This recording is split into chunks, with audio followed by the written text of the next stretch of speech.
Apps can do a lot of cool things. You could order dinner, gamble on your favorite team, and track your health. You could even get a mortgage. One click and you can be approved. I'm not sure by who or what country they're in. You deserve more from the mortgage industry. At AnyMac Home Mortgage, we believe in the need for live human interaction during a very complex process. The kind of service and guidance which an app simply can't provide. Our customers are more than credit scores and income documents. They're individuals and families who live in and strengthen our communities. Their story is our story, and that story begins in a home. Chris Sawyer is an expert on providing superior customer service and in meeting the mortgage needs of current and future home buyers. With over 18 years of experience in the industry, Chris is able to help customers migrate through the home buying and home financing process by using his wealth of knowledge as a well-qualified mortgage professional. And best of all, Chris is located in Cromwell, Connecticut, where he has helped hundreds of clients in Connecticut, Massachusetts, and Rhode Island make their dreams of home ownership a reality. Visit chrissawyer.any-mac.com. Email him at csawyer@any-mac.com or give him a call, 860-878-8730. Chris Sawyer, NMLS number 39345, corporate NMLS number 338923, AnyMac Home Mortgage, an equal housing lender, American Neighborhood Mortgage Acceptance Company, LLC, DBA AnyMac Home Mortgage, LoFi Direct, Connecticut First Mortgage Correspondent, License Lender, Broker Number ML 338923, Massachusetts Mortgage Lender and Mortgage Broker License Number MC 338923, Rhode Island License Lender, License Number 201128110L. Call for additional details.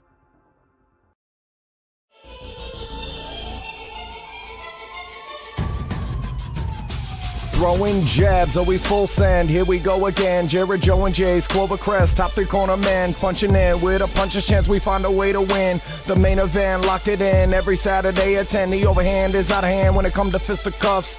Slide a hand on the undercard, you'll never see the punch. Uppercut got you missing weight, feet are stepping late. Keep your guard up, feeling faint from a feint. Take a stand and eight, then retaliate. Put up your duke, stick and move, bob and weave. Don't lose hope against the ropes, there's always an escape. Never stay down. One more round, bells ringing, counter punch with your chin tucked and go down swinging. We bringing crosses with no worship, hooks with no verses, combinations with no locks. When you feel the flurry, it's curtains. From scrub scraps to fight stats, relax if you want the facts, cause the best combat podcast is throwing jabs.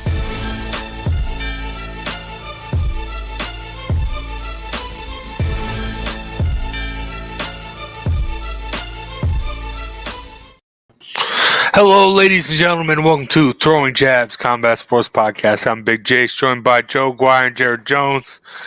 And we have a lot of fun fights this weekend. Nothing to recap, though. My whole fight timeline was messed up as we previewed the UFC's fight night last weekend that's happening this weekend. But to make up for that, I got something fun in store. The return of Big Brain Battle Trivia. Joe, Jared, how you guys feeling about this before we dive into the fights? I'm down 0-1, so I'm looking to even it up with the big brain. I woke up 6 minutes ago. All right. So I got the warm up. You go in cold, you come out cold, Joe. Let's see. Let's go over the rules. 6 rounds, 2 questions per round, 1 question for each person. 45 seconds to answer the question. If the question's not answered, the other person can steal, and they'll only have 20. You only have 20 seconds on a steal to give the answer. Person with the highest score at the end has the biggest brain. And as always, it's brought to you by Clovercrest Media. Make sure you check out clovercrestmedia.com for a bunch of other great podcasts and more information about this podcast as well. All right, Jared, since you joined the StreamYard first, you get to pick. Do you want to go first or second? Ooh. Each round. Let me go first and put the pressure on it. All right, going first. First round is going to be jersey math. I'm going to give you 3 athletes with their teams. You got to figure out their jerseys, add it all up, and give me an answer. So, first question, Jared. Clayton Kershaw on the Dodgers, plus Shaq on the Cavs, plus Terry McLaurin on the Commanders. Your 45 seconds starts now.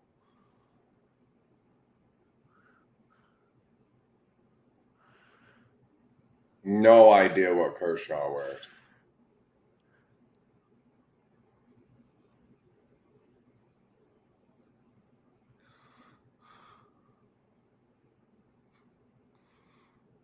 $72. 72. That's your final answer? Jared? Ding, ding, ding. You're correct. Oh! Clayton Kershaw, Nice. 22. They got Shaq, 33. Terry McLaurin, 17. Jared, hot start. 22 was a total guess. I'm telling you, I was on 42, and yeah, nice. All I'll right. take it, though. All right. Good. Nothing. Good luck to start things off. Who knows? All right, Joe.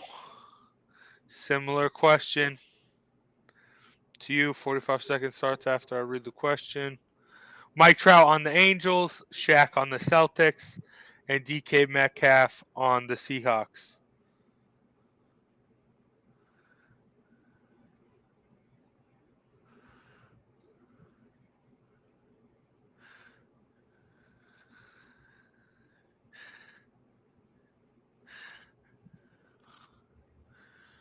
Talk us through it, Joe. Come on. All right. Think So it out. Mike Trout, 22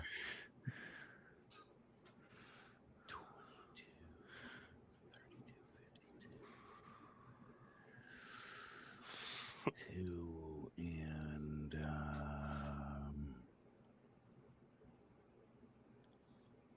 5. I'm gonna say 69. Oh, nice. That your time just ran up, and no, it's not 69. Jared, you got 20 seconds to steal. What you got? 58.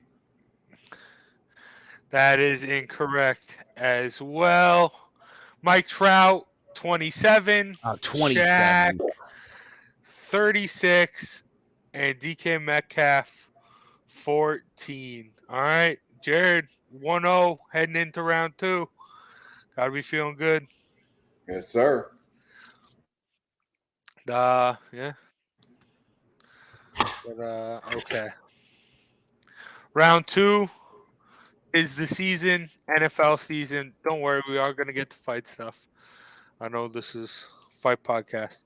But Jared, starting off, who is the only wide receiver to lead the NFL in receiving yards while playing for an AFC East team? 45 seconds start now.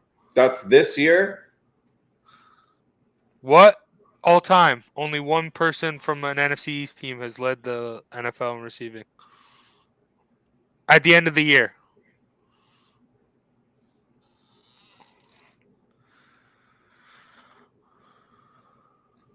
I got 3 guesses.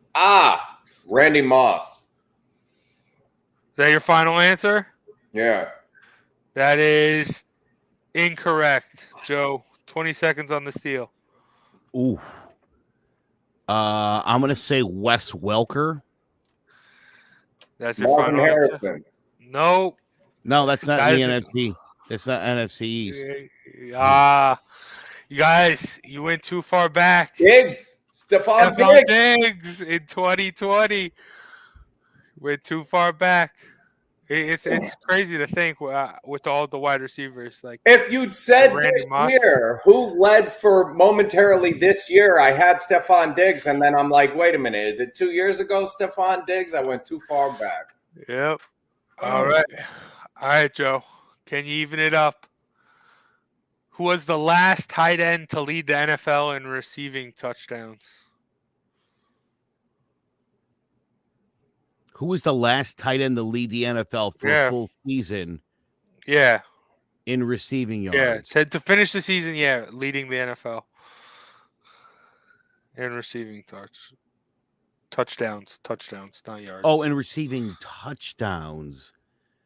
I will say Travis Kelce, like 2 years ago. I feel like they're not putting a lot of depth into these questions.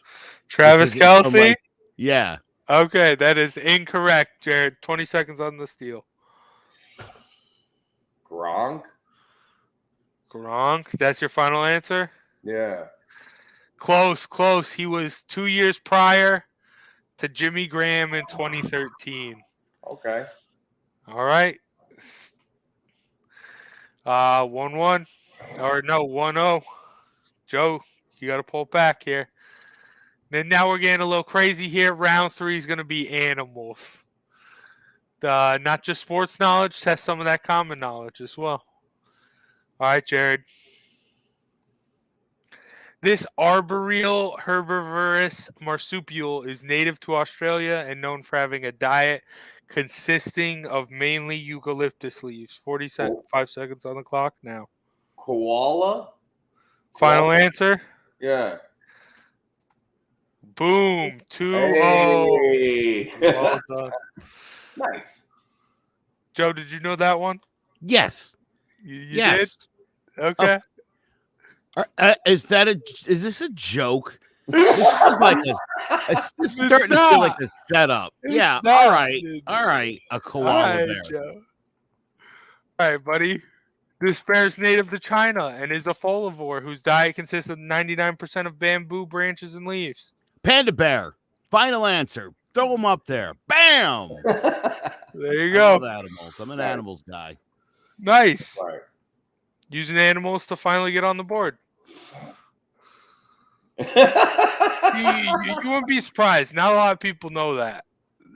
Especially when you use the big words. My little test games I've had, people got scared of that. So That's fair enough. all right. Jared, sports video games. I'll preface this, combat sports video games. We're finally gonna get into the combat sports stuff. Yeah, for these last 3 rounds. Jared, what 2 former male and female UFC champions were the cover athletes on EA Sports' UFC 2 released in 2016? Silva and Rousey? Silva and Rousey, final answer? Yes. Incorrect, brother. Joe? 2016, huh? Oh. I'm gonna say 10, Ronda Rousey probably for one, and 5. Conor McGregor 2016. That sounds like they'd still be that disillusioned. And that's your final answer? Yeah, McGregor, Rousey. Probably for 2016. Boom! Joe ties it up. That was a good guess, though, Jared. Silva, yeah, I mean, it was right. That was the height. Yeah, all right. Round 4, Joe. To you, can you take the lead here? What 2 boxing legends were the cover athletes on EA Sports' Fight Night Round 4, released in 2009? I almost remember this one. Is it 4? Was that Ali? Maybe. I'm trying to remember. Maybe Ali and Tyson. Do I want to say? I'll say Ali Tyson. That can't be right because he's got paperwork with Punch Out. Right? Well, that was can't be the answer. It was the answer. It is. Oh, shut up. Come on. I swear to God. Just pulling it out. Yeah, as soon as you said that, Jared, I was like, oh, yeah, he did have his own game. Yeah, but that was forever ago. Yeah, I bought him out. 2009. But now I want that game. Oh, yeah. I was a monster at Knockout Kings. All right. Joe takes the lead in sports video games. Jared, can you take it back with boxing? All right. Jared, to you. What active champion has a knockout rate of 100%? His name's Artur Beterbiev. Boom. Ties it up with, I mean, I didn't plan that. But it just happens. There's a guy Joe. named Ortiz that's about to be two of them. Okay. All right, Joe. Similar type of question. What active former heavyweight champion has a knockout rate of 91%?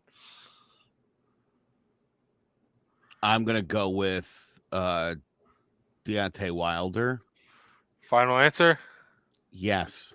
Incorrect. We're talking about him later tonight. You think I'm going to put that on there?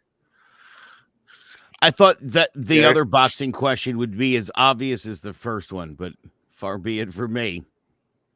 Jared?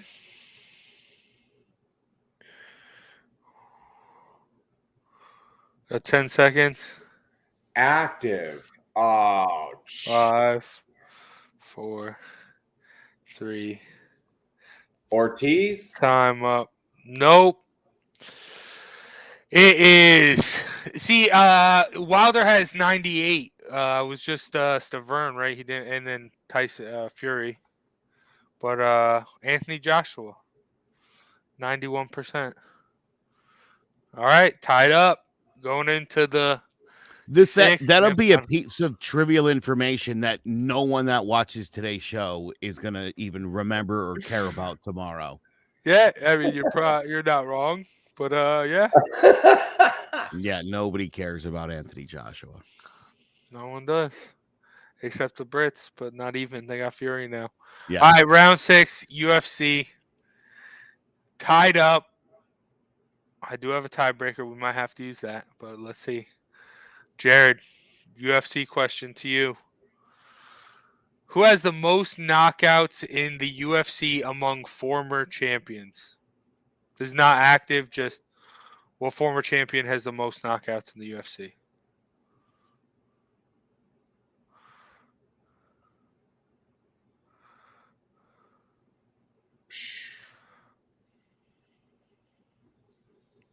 Oh, among champions. Jeez. Former champions. It's a very specific category, isn't it?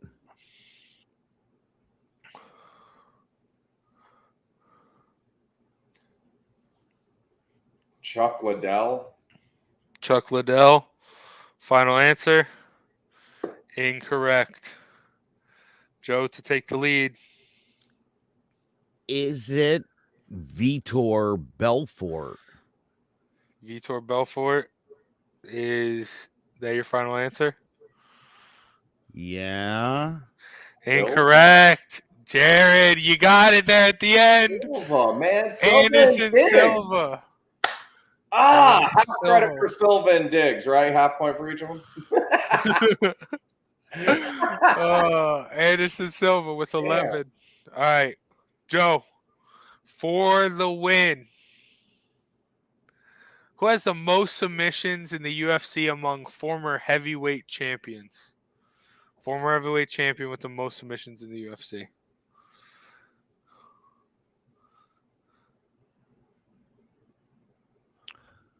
Most submissions among former heavyweight champions? Yes.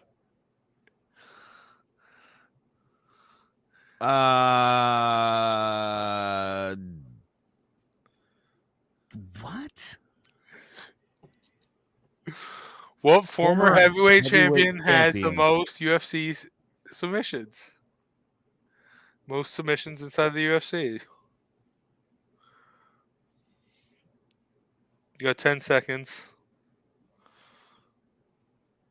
I'll say 5, 4, 3, 2. Vitor Belfort. I have no idea. I have no idea. All right. Jared, 20 seconds to you. Was for the win, right? Yeah, for the win. Is it Junior Dos Santos? Junior Dos Santos. Final answer? Yes. Incorrect. It is Frank Mir with 8.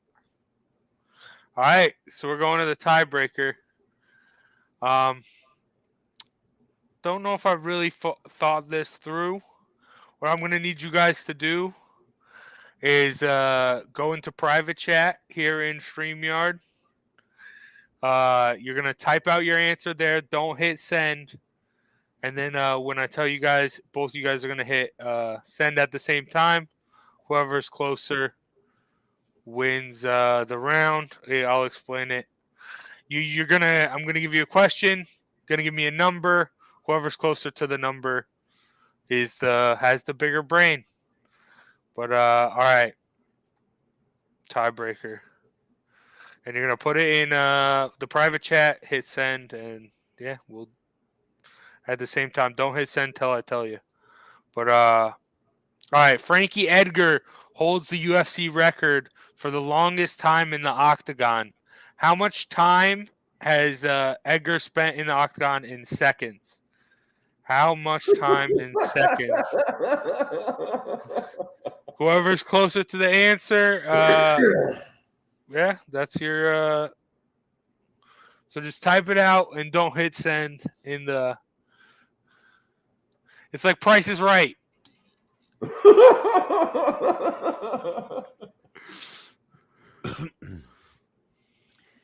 How many? Is this a joke? No. How many seconds? Why would anybody even know this? It's a tiebreaker. Just give me your best guess, Joe. Think about how many fights he's had, how long his fights have gone. I'm sure a bunch of them gone the distance. And it's just closer you're allowed to go over, right? Yeah. You're allowed to go over. It's just closer. Give you 10 seconds.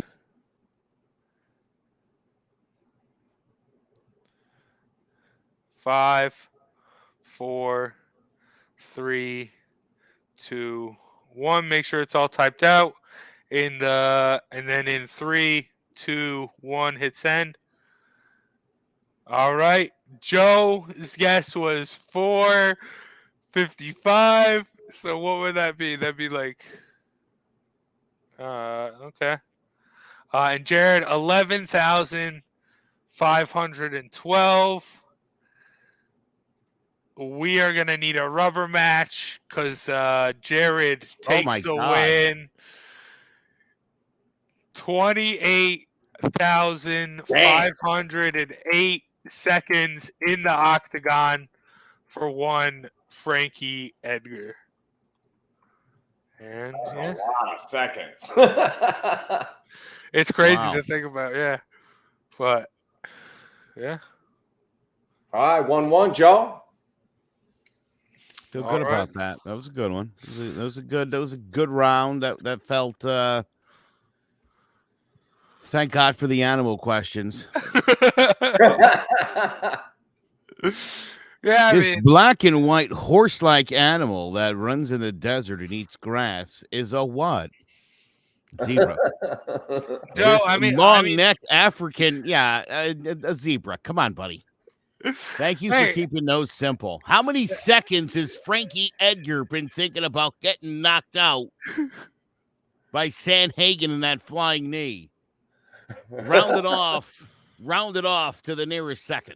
How many seconds did the ref actually keep counting? All right. That was good. Humbled I am. Hey, I mean, you swept the sports video game, so took both. I play sports video games, so that should have happened. Yeah, I mean, I'm sure if there was like MLB, you probably would have boosted it. Oh yeah, even the numbers game, even the numbers in the beginning. I didn't know either one of the baseball guys. Yeah, it's funny. I had Shaq's number on the Celtics wrong, and I was off by the same amount on Trout's jersey. I just couldn't add DK Metcalf's number to those two numbers because I've literally only been awake now for about 28 minutes. I totally overslept. My son's in big trouble. My alarm, I didn't hear it. Oh, damn. So I went in super cold, and that's all right. That's how I usually do. Hey, went to overtime. All right. Okay. That's going to do it for the big brain battle. We'll have to be back for the rubber match eventually. But, all right, let's get into the fights. But first, let us hear a word from one of our sponsors. There's no bigger investment than home ownership. And to make sure the house is up to your standards, you need a professional to look it over. Brian Flanagan from Shamrock Home Inspections is a licensed home inspector and a member of the Connecticut Association of Home Inspectors. Brian was a contractor for over 15 years, so he knows how homes should be constructed and how mechanicals should work. What makes me a good home inspector was the 20 years that I was a home improvement person, doing all the different repairs that I have done and what other people have done wrong that I had to go out and fix. So I have a pretty quick eye on seeing what's right and what's wrong. Before you move, call Shamrock Home Inspections. Before you make the biggest investment of your life, call Brian Flanagan from Shamrock Home Inspections at 860-268-2566 or visit shamrockhomeinspectionct.com. Big shout out to Shamrock Home Inspections for sponsoring today's episode. Let's get into it. Big boxing match tonight. Devin Haney, George Kambosos 2. Haney took all the belts in the first meeting. Now they're running it back. Joe, how you see this playing out? Jared, get in the middle of them and tell them to fight. Yeah, listen. Are you ready? Are you ready? Right. I like that, Jace. That's pretty cool. Yeah, listen, I think both of these fights are kind of interesting. The other one we're going to talk about in terms of, obviously one guy's lost one fight to one guy, and as, kind of an axe to grind to get. I don't think that George Kambosos is that good. I really do. I mean, he's not at the level of, I don't think any of these guys, and I don't say he got lucky because I don't believe that could happen in a ring. But it's a size result. Yeah. This is a size result that dates back to Loma. Yeah. I think, Kambosos probably fought the best fight he could fight in the first fight. And it was pretty damn close. I don't know that he can do anything better than that. So, yeah. Totally agree. 100%. If both of these guys show up as who they are, yeah. This one's just better. Yeah. Guy here. He's just a boring better fighter. Yeah. And I think it'll go the distance because Georgie's tough, but we kind of established round by round that Haney was the better fighter and that George was going to have to land something perfect to knock him out. And I think that's still the story. You're looking at it 9-3, 10-2. Something like that. Yeah. Or Haney's just going to. Nice job. And this guy here isn't going to. I don't think he just won't have enough offense. He won't have enough offense. And again, think about the best punch of his career. When he got Teofimo Lopez's knees to buckle and fall to the ground. That was about as good as it got for Kambosos that night. Got outworked and just outboxed the first time here with Haney. I appreciate him wanting to, but I think this to me is one of those times where I don't think a champion should get an immediate rematch. Like if Lomachenko doesn't get an immediate rematch with Teofimo Lopez, how does George Kambosos demand an immediate response? Same belt from Devin. I mean, I don't understand that. Why? At all. Yeah. At all. And I've heard some people suggest that, this fight is almost unnecessary. And again, it's going to take a miracle for George Kambosos to win this fight. This is a contractual obligation, and I'm looking at it like, for what? You have all these exciting fights. You got a heavyweight fight coming up. You got a fight I've been waiting years for. And then this. Like, who's going to be watching this? The UFC card comes on, and the Marshall Shields card comes on, and the Wilder Helenius card comes on, and you're going to watch this? Yeah, no thanks. For what? What are they doing it for? Oh, Uh, I don't know. And that's why I said if both of these guys come in as who they are, because if he struggled that much coming weight, he comes in drawn at all, Georgie will be ready. Yeah. That's the only way, though, is that they're not both 100%. That's the only way this fight goes a different way. Yeah, and I mean, Kambosos' only avenue to win is not make this a boxing match, make this a fight, make this a brawl, land something. And I think I actually like this not to go to the judges' scorecards because I think Kambosos is gonna have a little bit of desperation, open himself up, and put himself in opportunities where I think Devin Haney feeling very confident coming into this fight, already having that win. I think he'll let something loose and land something as Kambosos is coming in, trying to look for that, turn that into that brawl. Or if Kambosos wins, he's gonna have to knock him out and turn it into a firefight. But No, I like the opposite of that. I don't like the other at all. 100% Kambosos has to knock out Haney. Yeah. Because there's no, I mean, listen, like Jared said, this is a 9-3-10-2. There's no way, even with a bad weight cut, that, I mean, Devin Haney outboxes Kambosos. Looking at the weight cut and the pictures, and Tony, you're right, he looks terrible at the weigh-in. It does not look good at all, but Haney looks terrible, especially in his face. But I don't think George Kambosos is bringing that kind of thunder, and I don't know that people don't hit Haney a lot. He didn't get hit a lot. No. You know? And he does seem like when he does, he can take a punch. It would be nice to see Kambosos be the spoiler again, but I'm not putting my money on that, Jared. I don't think he's good enough. Yeah. Yeah. Well, I honestly, I'd rather see. I know it'd probably be a similar outcome. I'd rather see Haney against like a Tank right here instead of the Kambosos rematch. To be honest, yes. I mean, even though Tank isn't like he'll get exposed in that fight. But yeah, I mean, I want to see new blood. You need to see because this isn't that spicy. I mean, I honestly think. More people by the end of the night, more people are going to be talking about the next fight we're going to talk about than this fight. To be honest with you, and Haney's at a point in his career where he ought to be lining him up and knocking him down. You don't need this kind of fight right now. This doesn't make any sense for him. Yeah, and that immediate rematch clause for somebody who took a belt from another guy who wasn't very good. Let's be honest, not Loma good. Teofimo isn't Loma good, and neither is Georgie. And they fought each other because he was the next guy in line, and Loma lost to Teo, who was just plain bigger. He got outboxed, but he was the bigger guy and won the fight. So this is just the fact that Georgie's here is just a result of different size human beings. He's not on the level of a Haney or a Loma.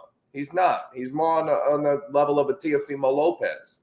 Yeah, and if that's not the rematch that happens here, let Georgie fight Teofimo on the undercard of Tank and I'm with Jace. I'm with you guys. Yeah, this is boring and unnecessary. And Haney wins by decision. What did you do for your career? Absolutely nothing. Nothing. You punched in like anybody else would go do their shift and do the same shit they did yesterday. That's what you did. Huh? Just you're monotonous. Right? One more fight like this. Fight one more guy like this. Outbox Teofimo in your next fight. We'll be saying the same thing. You might as well be working at the checkout line and making really good money because you're doing the same thing every trip out. Yeah, and I mean, we mentioned all the names. Like, there are names. There are opportunities to add to your legacy in this division. And he's not following through with it. Yeah, but, you're not making your name on George Kambosos' back. No, I mean... How old is he? In Australia, right? How old is Haney? The top of my head. Also known as Google. He's 28. No, that's his 28. 23. He's 23. Jeez. 23. All right. 2000. What is that for? Give me 1 second here. 98, I think. He's gonna be 20. He's gonna be 24 later this year. Okay, so Floyd's just about my age, a year older than me. Okay, so at 23 years old, 2001, Diego Corrales. Anybody recognize that name? Carlos Hernandez, Jesus Chavez, Jose Luis Castillo twice. Our favorite guy that we talk about ducking all the time, everybody, fought Diego Corrales, Carlos Hernandez, Jesus Chavez, and Jose Luis Castillo twice when he was the age of Devin Haney. It's time to do something, kid. You're at that level. You're at your prime. You can't fight guys like this over and over again. You haven't done it yet. You haven't been in the ring with guys like that yet. He fought 5 guys at your age that would whoop anybody you fought. Name one guy that beats Jose Luis Castillo when Floyd did that Devin Haney has fought. No way. Diego Corrales? No way. Nobody on Haney's list is keeping up with that guy. Corrales would smoke Kambosos, and we know it. It's time for Haney to fight some of the guys at the top of the list. Yeah, he's slowly, because he's very technically sound and I like him, but he's slowly making his way onto that list for me, to be honest. Yeah. I mean, all he does is need to fight Loma. That's the only thing that, like, there you go. You've etched your, I'll take that. That's all he needs to do for me to be okay with it, but whatever. I mean, while we got you fired up, Jared, might as well move on to our next fight here. Clarissa Shields, Savannah Marshall. Jared, you've been calling it out since day one. Savannah Marshall gonna get it done against Clarissa Shields. I need versus Unana. Woo, Clarissa, I need Shields versus Savannah Unana Marshall. This is a stoppage win for Savannah Marshall. I'm taking the under. I'm taking Marshall. She's bigger. She's stronger. They have 3 common opponents. 3-0 all decisions.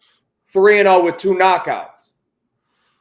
This is the stronger, bigger girl, and she beat her the first time, 84-1 amateur. Where does the 1 come from? Savannah Unana. Take Marshall with the plus money, and if you're feeling froggy, take the under 2. Savannah Marshall. Is anybody taking Shields? I wish one of you guys would take Shields. Joe, are you taking Shields? Yeah, I am going to take Clarissa Shields in this one, and I'm going to do that because Clarissa Shields, by virtue of winning and taking out Savannah Marshall, she's ready to make her claim over Katie Taylor and other now you know. Now you're doing this on the purpose. greatest boxer of all time. And let's go Clarissa. Oh, now give me your real prediction. 13-0, 2 knockouts, greatest of all time. And overtakes Katie Taylor. He did that to me on purpose. I did, yeah. Sorry. Yeah, I think again I'm gonna go with the roughly 3.5-inch size advantage, as you said. I think there's a reason she beat her a long 10 years ago, and I kind of see this thing working out kind of the same way.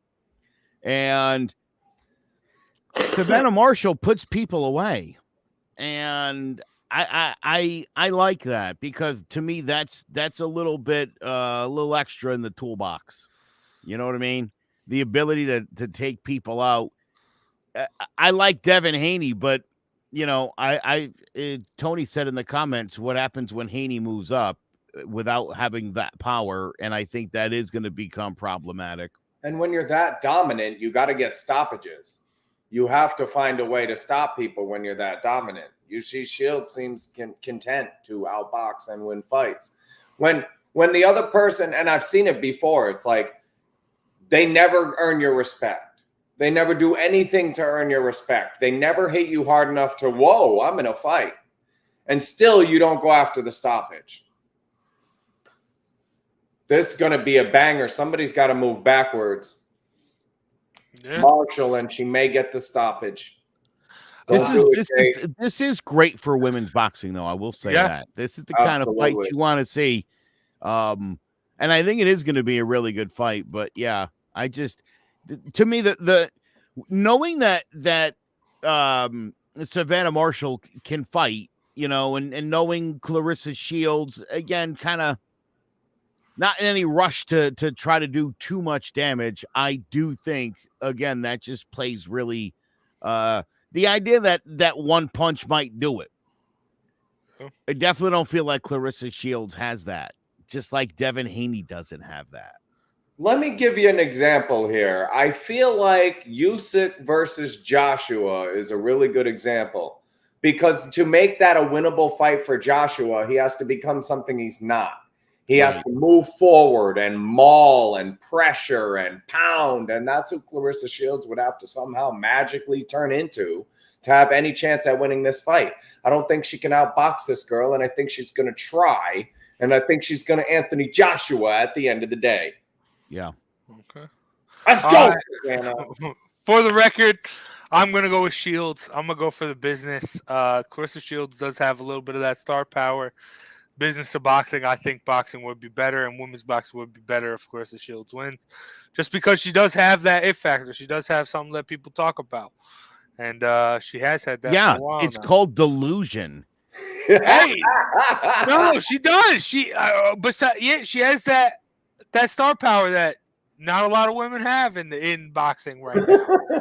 12-0, 2 knockouts, and has the balls to say she's the greatest of all. Like, dude, get real. Get real. Not even close. Dude, that'd be like if Devin Haney knocks out Kambosos tonight and he's like, the greatest.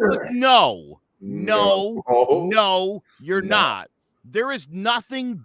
Dude, Devin Haney could knock him out in the first 15 seconds with a big combo. Would that change your mind about Devin Haney at all? No. Would that affect where you put him on the Mount Rushmore of boxers? No. Yeah. So there you go. Lost twice to Ryan Garcia in the amateurs. So 2-2.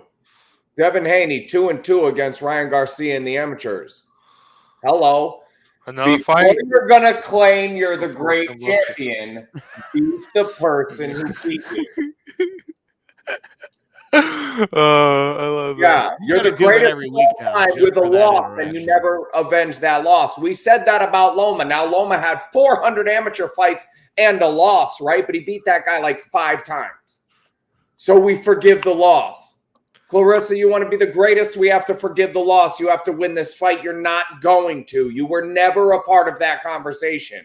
She must not have watched Taylor versus Serrano if she thinks she's part of the greatest female boxer of all time conversation. She must have never heard of Ann Wolfe, who would clean her clock. Yeah. She's her chain's too big. It's weighing her head down. Hey, there was a time where Amanda Serrano was calling herself. I love Savannah Tucker shit too. You should not listen. There's 2 things in, I think, being a fighter. Number 1, you shouldn't come up with your own nickname. And number 2, when people start throwing GOAT status out at a fighter, you shouldn't be the one leading the charge on that. That's an honor that's bestowed by people who know the sport, people who are big fans of a sport. That's not something an athlete with 12 professional fights should be assessing themselves in any way, shape, or form in. It's kind of silly. You could say she's a showman and a performer. I say she's a little delusional, and I think she kind of goes into the fight definitely thinking she's gonna win. And I think that's a mistake, because again, I don't know that she's got the tools to get rid of this one here. So I don't know. It's gonna be fun. I do think we could come next week. I think this is a fight that judges could be a little fishy on. That's all I'm saying. There is that. 42. So BoxRec, who uses an algorithm to calculate rankings, has an all-time female boxer ranking for Clarissa Shields at 42. So there's 41 other girls she would have to pass during the course of female boxing in the history of our sport to be considered the greatest of all time by the numbers. There are 41 girls ahead of you. Stop it. And you're right. That's something other people say after you fight a bunch of times. Your mouth didn't get you greatest of all time status. Your mouth got you into this fight. Good luck. All right. Should be a fun one. I think this is going to be the real fight of the night. People aren't going to be tuning into Haney Kambosos. They're going to be tuning into this. People aren't going to be tuning into the next fight we're going to talk about. Fight of the night. Deontay Wilder returns to the ring to take on Robert Helenius. Yeah, I'm excited to see Deontay Wilder back. We've talked about this before. Really, I think only Tyson Fury's the only one on the planet that can beat Deontay Wilder, even though he's gone down this weird rabbit hole of mental health wise. I want to see him come back to the old Wilder and just get this done, and I think he can. But with all that stuff going on mentally in his head, I don't know if he can really come back from that. Joe, what do you think about Deontay Wilder? Good pick for an opponent. This is a guy who he has. I think for each of the Fury fights, this was the guy he was sparring with. So he's already used to slapping the crap out of the Nordic Nightmare, as he's known. But yeah, I this is just a get right fight for Deontay Wilder. If Deontay Wilder can't knock out Helenius by the 5th round, then just retire. Then just call it a day, because it will be clear that he's no longer a top champion. The other interesting thing is I've seen him talking all week, Jared, about he wants to, he's 36 years old now. He wants to finish his career fighting the best in the division, which to me almost sounds like he's admitting he's not one of the best in the division. And then to take this fight against someone who's not in the running for best in the division, I don't know where Deontay Wilder is back. I do think has he it's a little underwhelming, to be honest. Yeah. You can't do what you did against Fury. I mean, great. No disrespect at all. But lose and then fight this, let's be fair, rebound type fight. Mm-hmm. And then say you want the best in the division. What do they earn fighting you? They get to fight one of the most hellacious punchers of all time without improving their ranking much. And one guy I wanted to talk about here quickly was a guy named Johan Duhaupas. Who finished him in 6. So if Johan Duhaupas finishes Helena in 6, how long does it take Wilder is the question here. And not long, I think, is the answer. Over under 4.5 with plus money on the under. I might take that. They are sparring partners. Maybe he'll take it easy on the guy, but I don't think, the power is going to be obvious here. Gerald Washington stopped this guy at 235. Yeah. What'd you say that dude's name was, Jared? What was that guy's name? Duhaupas? Johan Duhaupas. Oh, if that guy can beat this guy in 6 rounds, I think it should take Wilder 6 seconds. But what Wilder are we seeing? Another fight of the night candidate. I got to mention. Came in 40 pounds bigger, 39 pounds bigger than Wilder. Yeah, but Wilder's always small for heavyweight. He's always been 214. Yeah, but this That's is his as jam. small as he's been since the draw with Fury. This is his smallest size in his career, except for one fight, a draw with Fury. This is the second smallest Wilder we've ever seen, and he's fighting a guy 40 pounds bigger, who, let's be fair, isn't that much of a puncher. And hey, you can argue that draw with Fury was the best fight Deontay Wilder's ever fought in his career. oh yeah, So that could be a good thing. I'll even take that third fight. Yeah. It's just a great fight. It's one of the greatest heavyweight fights we're ever going to get. Yeah. But another fight we got to mention for fight of the night: Michaela Meyer versus Alicia Baumgardner. Michaela Meyer up there, one of the her GOAT status for women's GOAT is probably, even though she's young, probably ahead of Clarissa Shields, to be honest. I totally agree. And Meyer should outbox this girl, but this is the girl that just stopped Terry Harper. Baumgardner can punch. Yeah. She can hit hard. So if it's a stoppage, this is one of those fights where you want to bet against yourself and take Baumgardner by stoppage and then Meyer by decision. Meyer by decision is absolutely what should happen here, though. Yeah, she's really, really good. Baumgardner can really, really punch. She packs a punch. Harper had never been stopped. 100 amateur fights, a couple pro fights, and just got stuck on stupid. Got stung. Baumgardner can hit.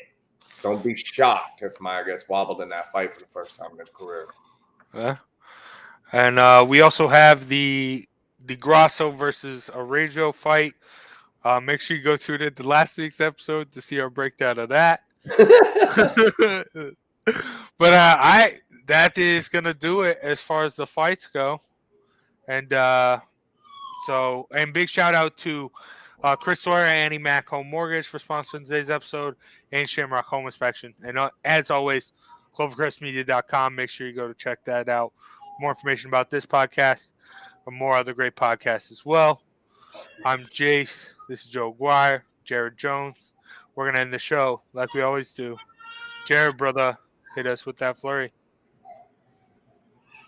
So I've been thinking a lot about a metaphor I used for addiction, and mainly alcoholism with Mike Tyson, because there was a time when Mike Tyson was just the most feared, most hellacious, most vicious.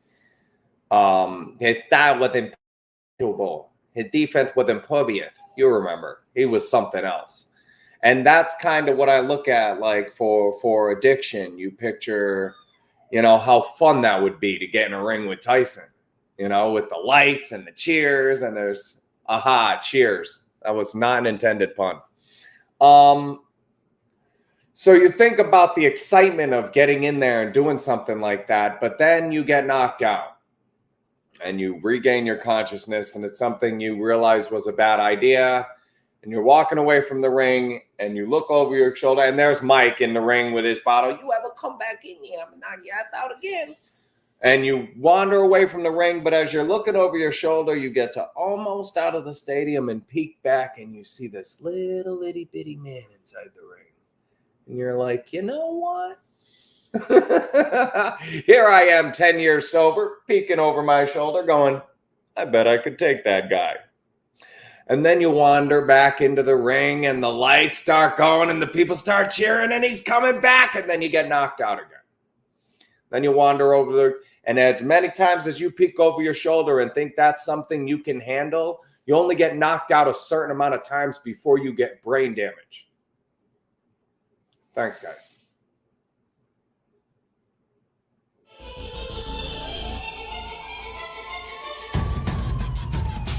Throwing jabs, always full send. Here we go again. Jared, Joe, and Jay's Clovercrest, top three corner man, punching in with a puncher's chance. We find a way to win. The main event, lock it in every Saturday at 10. The overhand is out of hand when it comes to fisticuffs.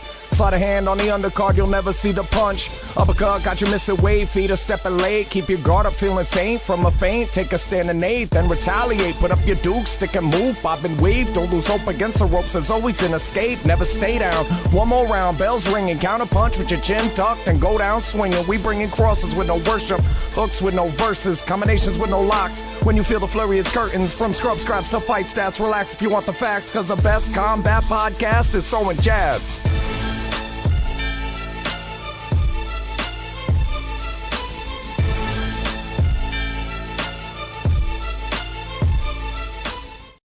Hello, my name is Joe Aguirre. I'm the president of Clovercrest Media Group. And here at CMG, we have a wide variety of podcasts, including sports shows like Keys to the City, The Roll Call, Throwing Jabs, All Four Downs, and Jawing About the G-Men. And great true crime shows like Sticky Week, Crimes and Consequences, Ivy League Murders, and Bird, the unsolved murder of David Eichmann.